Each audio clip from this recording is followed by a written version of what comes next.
BPBD KKT bantah lambatnya penyaluran dana hibah bencana 2023. Kepala Badan Penanggulangan Bencana Daerah Kabupaten Kepulauan Tanimbar, Bruno Layan, membantah tudingan lambatnya penyaluran dana hibah bencana tahun 2023 kepada masyarakat terdampak. Bruno Layan menjelaskan dana hibah senilai 16,15 miliar rupiah tidak dapat disalurkan secara sembarangan karena harus mengikuti mekanisme dan ketentuan yang berlaku. Menurutnya, kesepakatan antara penyedia material dan penerima bantuan merupakan hak masing-masing pihak tanpa adanya intervensi BPBD. Ia mengungkapkan, BPBD telah berulang kali menghimbau penerima bantuan untuk melengkapi data administrasi melalui camat, kepala desa, hingga anggota DPRD KKT. Namun, sebagian penerima tidak merespons hingga batas waktu yang ditentukan. Bruno menyebutkan, dana hibah bencana tersebut bersumber dari BNPB Pusat dan disalurkan melalui Bank Mandiri. Dari total 602 kepala keluarga penerima, sebanyak 560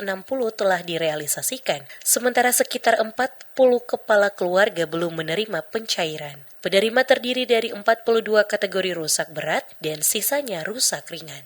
Kalau dia seolah-olah tidak peduli bahkan masa bodoh terhadap dana yang sudah disiapkan pemerintah, kan kita sudah berusaha berdarah-darah untuk datangkan dana itu kan.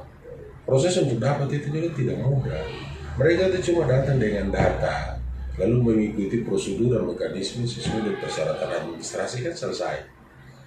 Nah sampai sejauh ini kurang lebih di bawah 20 orang atau unit rumah penerima itu yang memang belum berproses sama sekali. Dan saya pikir bahwa itu nanti dipastikan kalau dia sampai batas waktu dia tidak datang ke kantor untuk berproses, ya saya pastikan kita kembali. Dari rusak berat ada kurang lebih 43 unit itu, kita sudah pastikan satu tidak bisa berproses. Dan 42 itu sementara berproses sesuai dengan petunjuk dari Deputi Area. Sementara itu, Kepala Bank Mandiri Cabang Saum Laki, Rusalan Trojo, menegaskan komitmen pihaknya dalam menyalurkan dana hibah bencana sesuai rekomendasi BPBD. Hingga kini, penyaluran telah mencapai sekitar 90%. Kami dari Mandiri tidak pernah ada mau menahan atau mempersulit si penerima bantuan untuk melakukan pencairan sini. Bahkan kemarin ketika sudah akhir layanan pun, tapi karena permintaan dari BPBD karena mengingat kondisi jarak rumah tempat tinggalnya penerima ini sampai di luar pulau, mereka minta pencairan di atas jam layanan pun kami layani Pak, karena memang kami support, sudah komitmen kami untuk support. Makanya kemarin ada beberapa kali permintaan sampai pencairan sudah di luar jam operasional, kan kami jam operasional sampai jam 5 Pak.